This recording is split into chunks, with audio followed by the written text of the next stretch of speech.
Iota classes. Hello dear friends, स्वागत है आप सभी का हमारे चैनल आयोटा क्लासेस में। सो डियर फ्रेंड्स, 9:30 बज चुके हैं और हम आपके पास आ चुके हैं अपने एक नए टॉपिक के साथ। सो डियर फ्रेंड्स, अब हम लोग देखते हैं कि हमारा ये टॉपिक में क्या है। हम लोग इस टॉपिक में केमिकल रिएक्शन स्टार्ट करेंगे, जिसमें हम लोग जानेंगे कि इसका डेफिनेशन क्या है और इसको हम लोग कैसे लिख सकते हैं। और हम लोगों ने अपने लास्ट वीडियो में ये देखा था कि इस चैप्टर में कौन कौन सा टॉपिक कवर करना है। और अगर आपको इस वीडियो का नोट्स चाहिए तो मैं उसका लिंक हमारे वेबसाइट पर अवेलेबल है, उसका लिंक मैं डिस्क्रिप्शन में दे दूंगा, वहाँ से आप चेकआउट कर लेना। और लास्ट वीडियो अगर आपने नहीं देखा कि कौन कौन सा टॉपिक कवर करना है, उसका मैं लिंक डिस्क्रिप्शन में दे दूंगा और उसे एंड स्क्रीन पर भी लगा दूंगा।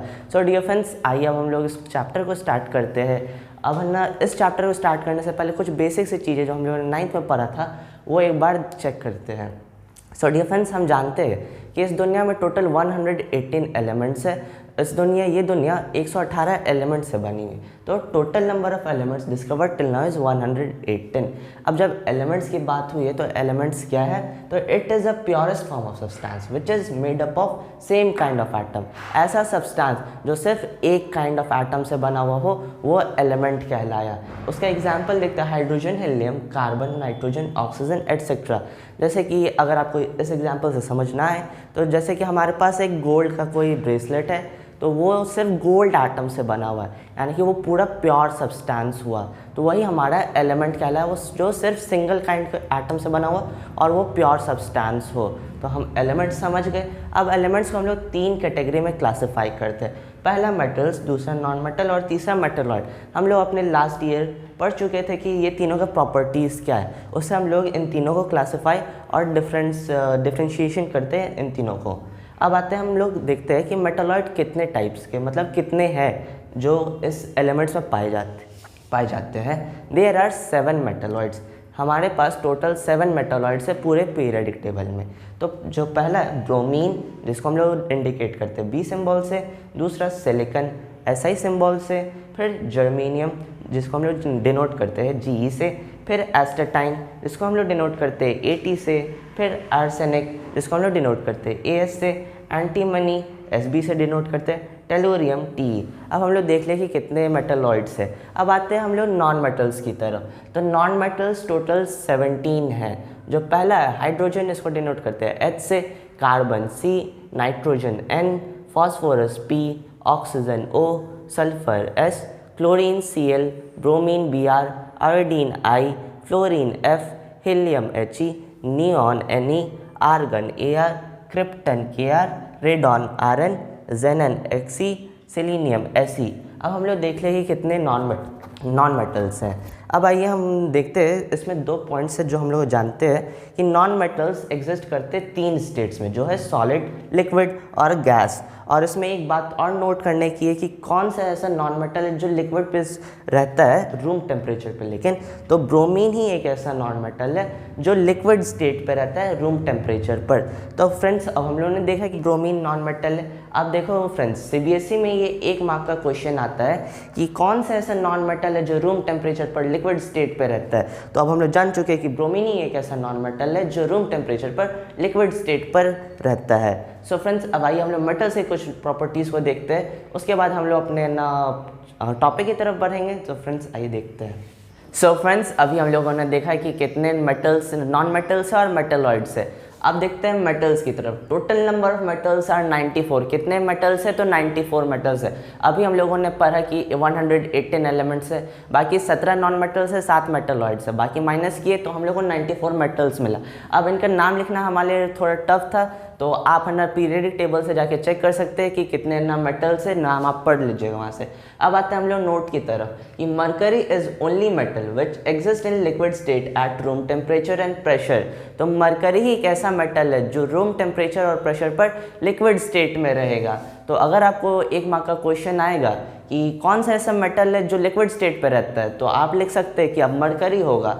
अब दूसरा पॉइंट है above room temperature, that is at 30 degree Celsius, caesium, rubidium and francium exist in liquid state. तो ऐसा 3 है और इससे ज़्यादा भी हो सकता है कि ये सारे एलिमेंट्स 30 डिग्री सेल्सियस या इसके आसपास अराउंड 30 डिग्री सेल्सियस। ये सब लिक्विड स्टेट पे रहेगा, अगर इससे कम होगा तो ये सॉलिड स्टेट में आ जाएगा। अब आते हैं हम लोग कंपाउंड की तरफ। इस कंपाउंड से पहले हम लोग ने एलिमेंट्स पढ़ा था कि वो कैसा सब्सटेंस है जिसमें एक टाइप के एटम से वो बना हुआ है, एक टाइप के पार्टिकल से बना हुआ। लेकिन यहाँ कंपाउंड दो या दो से ज़्यादा जब एलिमेंट्स जुड़ते हैं, जब बॉन्ड बनाते हैं आपस में, तो ये कंपाउंड बनाते हैं। तो इसका डेफिनेशन पढ़ते हैं, it is a substance which is made up of 2 और more elements chemically combined together. ऐसा सब्सटेंस जो दो या दो से ज़्यादा एलिमेंट से जुड़ा हुआ हो, जो केमिकली कंबाइन हो, उसको कंपाउंड कहते हैं। कंपाउंड की यूनिट मॉलिक्यूल कहेंगे हम लोग। तो हम लोग इसे एग्जाम्पल देखते हैं, H2O, NH3 एटसेट्रा, यानी कि वाटर, अमोनिया, इसका ना एग्जाम्पल हो गया। तो ये कैसे बना? मॉलिक्यूल, जो हम लोगों ने कहा कि मॉलिक्यूल क्या है, ये कंपाउंड को मेज़र करता है, क्वांटिटी बताता है कि कितना कंपाउंड है। जैसे कि अब हम लोग देखते हैं कि ये H2O कैसे बना। तो H2O को बनाने के लिए हम रिएक्शन लिखते हैं पहले, H2 प्लस O2 बनाएगा H2O। इस रिएक्शन से हम लोगों को दिख रहा है कि 2 हाइड्रोजन एटम मिले और 1 ऑक्सीजन एटम मिला, तो 1 मॉलिक्यूल ऑफ H2O बनाया। इसी तरह हम कह सकते हैं कि ये बहुत सारे इसी तरह H2O जुड़ के और बहुत सारे मॉलिक्यूल्स बना सकते हैं। तो एक ड्रॉप में भी बहुत सारे मॉलिक्यूल्स ऑफ H2O होंगे। तो हम यहाँ समझें कि कैसे एक मॉलिक्यूल कंपाउंड का यूनिट कहलाया। अब आते हैं हम लोग अपने नेक्स्ट एग्जाम्पल लिखते हैं NH3। NH3 का एग्जाम्पल, पहले हम लोग रिएक्शन लिखते हैं, N2 प्लस H2 बनाएगा NH3, यानी कि अमोनिया। इसको बनाने के लिए क्या लगा, 1 नाइट्रोजन एटम और 3 हाइड्रोजन एटम जब जुड़े तो 1 मॉलिक्यूल बनाया, किसका, अमोनिया का। इसी तरह जब ये बहुत सारे NH3, मान लो कि हम ऐसे लिखे NH3, ये तो हम क्या कहेंगे कि ये 2 मॉलिक्यूल ऑफ NH3 यहाँ पर है। तो इसी तरह मॉलिक्यूल क्या बताया कि ये बताया क्वांटिटी ऑफ अ कंपाउंड। अब फ्रेंड्स हम लोगों ने समझ लिया कंपाउंड कैसे ना हम मॉलिक्यूल्स को समझे यहाँ पर। अब इसके बाद आते हैं हम लोग केमिकल और फिजिकल चेंज की तरफ। इसके डेफिनेशन को समझकर अब हम लोग अपने चैप्टर की तरफ बढ़ेंगे। सो डियर फ्रेंड्स, हम लोग कंपाउंड का फॉर्मेशन सीख लिए हैं। अब आते हैं हम लोग केमिकल चेंज और फिजिकल चेंज। इस टॉपिक में पहले हम लोग फिजिकल चेंज स्टार्ट कर रहे हैं। तो इसका डेफिनेशन पहले पढ़ते हैं, it is a change in which no new substance is form, यानी कि ये एक ऐसा चेंज है जिसमें कि कोई नया सब्सटेंस फॉर्म नहीं होता है। और इसके 2 पॉइंट पढ़ते हैं, it do not involve in chemical reaction, ये किसी केमिकल रिएक्शन में पार्ट नहीं लेता है, कोई हिस्सा नहीं लेता।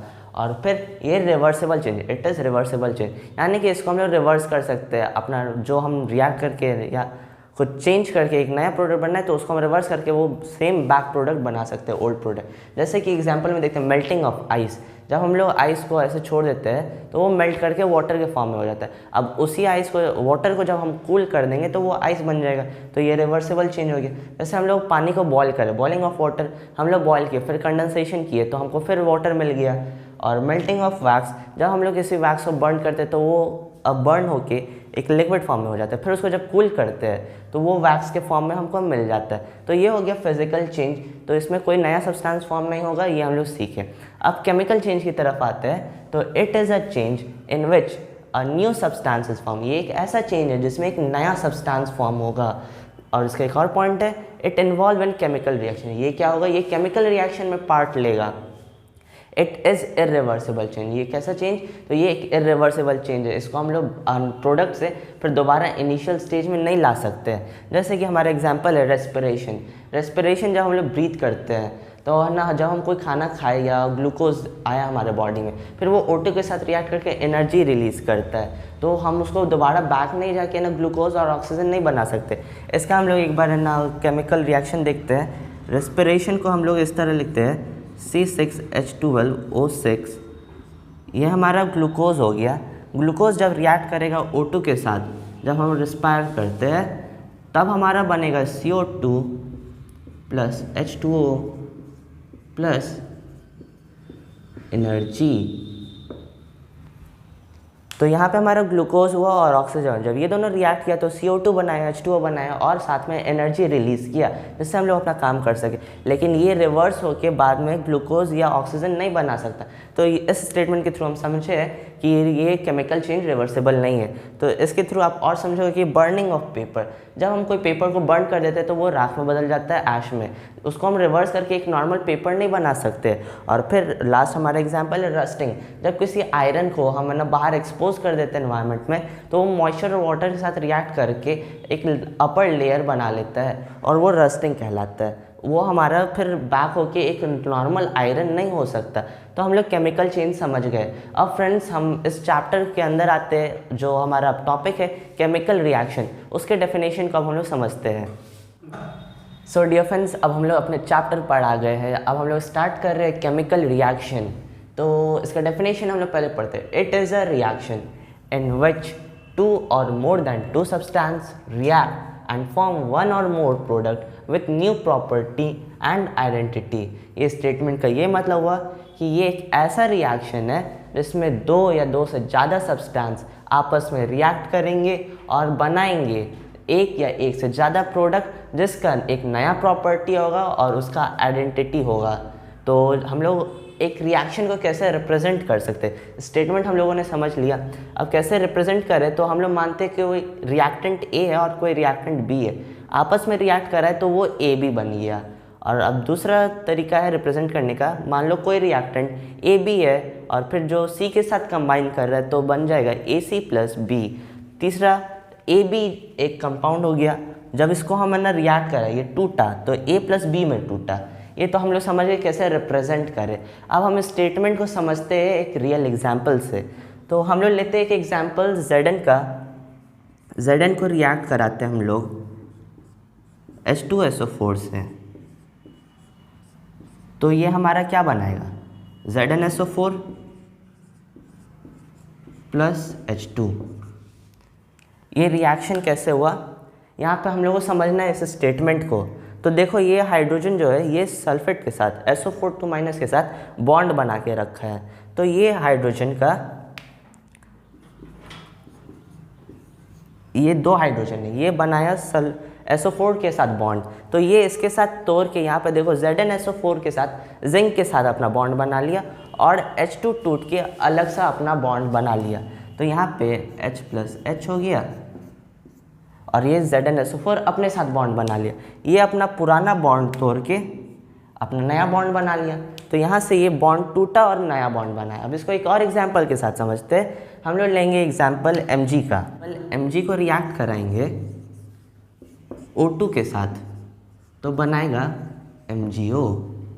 यहाँ पे देखो O2 2 ऑक्सीजन जुड़ा हुआ है, यहाँ पे O + O। ये अपने साथ कौन सा बॉन्ड बनाएगा, डबल बॉन्ड बनाया हुआ है, यानी कि कोवैलेंट बॉन्ड बना है। ये बॉन्ड जब Mg इसके साथ रिएक्ट करेगा तो ये वाला बॉन्ड टूट के ये Mg के साथ ऑक्सीजन बॉन्ड बना लेगा। तो Mg के साथ ये बॉन्ड बना के MgO ये हमारा प्रोडक्ट बना लिया।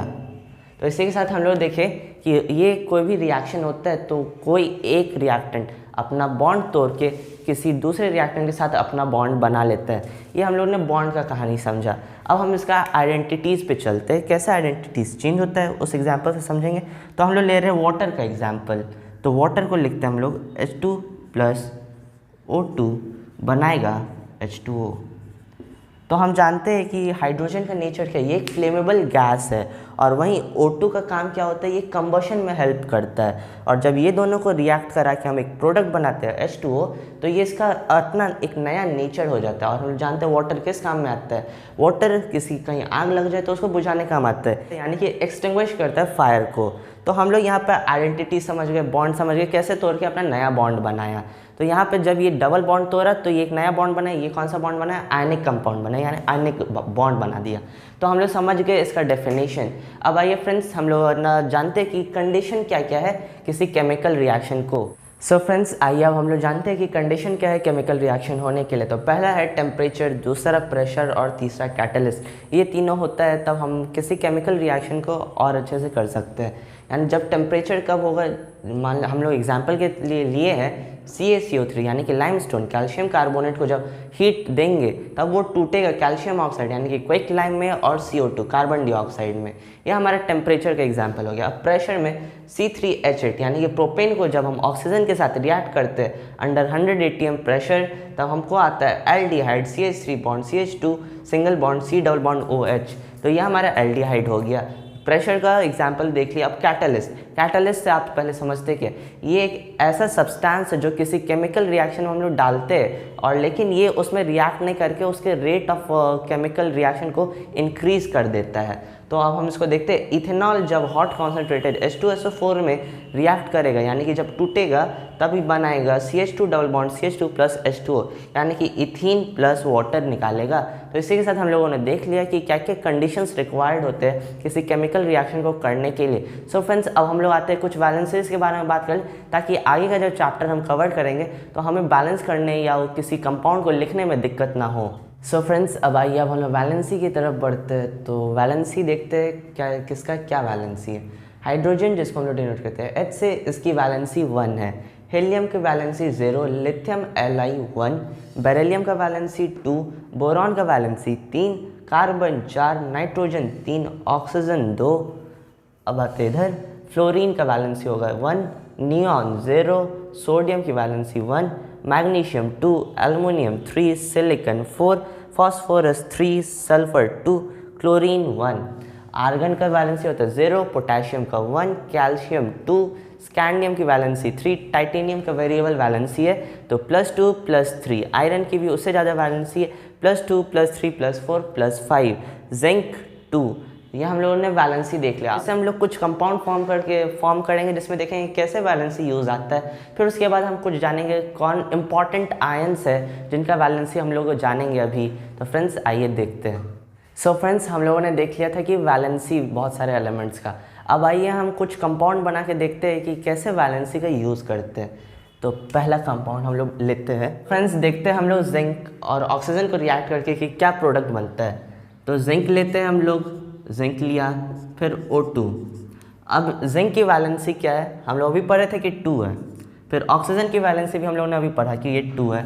अब ये दोनों आपस में क्रॉस मल्टीप्लाई होगा। अब जब क्रॉस मल्टीप्लाई होगा तो ये 2 से कैंसिल हो जाएगा। तब हमारा क्या बनेगा, इसके पास 1 गया, इसके पास भी 1 गया, तो Zn हो गया और O हो गया 1 1। तो जिंक ऑक्साइड हमको यहाँ मिल गया। अब हम दूसरा एग्जाम्पल लेते हैं आयरन का Fe + O2। इसकी वैलेंसी हम 2 लेते हैं। हम लोग ने बहुत सारा वैलेंसी पर हम लोग लेते हैं अभी 2। अब O2 का वैलेंसी हम लोग क्या लेते हैं 2। अब दोनों को आपस में रिएक्ट कराए तो ये 2 कैंसिल हो गया तो हमको क्या मिला FeO। तो हमारा जो ये प्रोडक्ट बना है इसको हम लोग फेरस ऑक्साइड कहते हैं। तो दोनों की वैलेंसी 1 1 है, यहाँ दिख रहा है हम लोगों को। अब आते हैं हम लोग एक और एग्जाम्पल पे, एल्युमिनियम लेते हैं। एल्युमिनियम को रिएक्ट करते हैं हम लोग O2 के साथ तो क्या बनाएगा अभी पता चलेगा। एल्युमिनियम की वैलेंसी हम लोगों ने देखा था 3 है और फिर O2 की वैलेंसी 2 है। तो अब जब ये दोनों क्रॉस मल्टीप्लाई होगा तो Al के पास ये 2 आ जाएगा तो हम लोग लिख देते हैं Al2। अब ये O2 के पास ये 3 आ जाएगा तो ये हो जाएगा O3 एल्युमिनियम ऑक्साइड। तो ये Al2O3 हो गया। तो हम लोग एग्जाम्पल से समझ गए कि कैसे वैलेंसी का यूज़ होता है किसी कंपाउंड को फॉर्म करने में।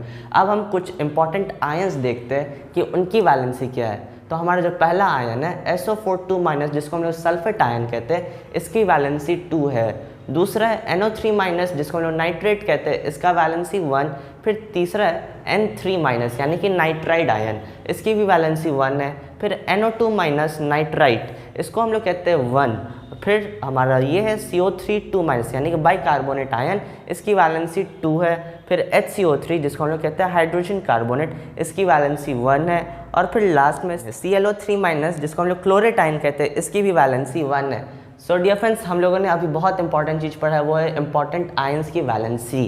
तो ये वैलेंसीज को आपको याद करना है। अगर ये आपको याद नहीं रहेगा तो आपको आगे कंपाउंड बनाने में दिक्कत होगा। आपको क्वेश्चन हम अपने आगे आने वाले वीडियो में बताएंगे कि कैसे किसी क्वेश्चन में कहेगा कि ये आयंस दे देगा और बोलेगा कि वर्ड्स में लिखा हुआ रहेगा और तुमको बनाना होगा। अगर तुम्हें ये नहीं आता होगा तो तुम इसको सिम्बॉल्स में नहीं रिप्रेजेंट कर सकोगे।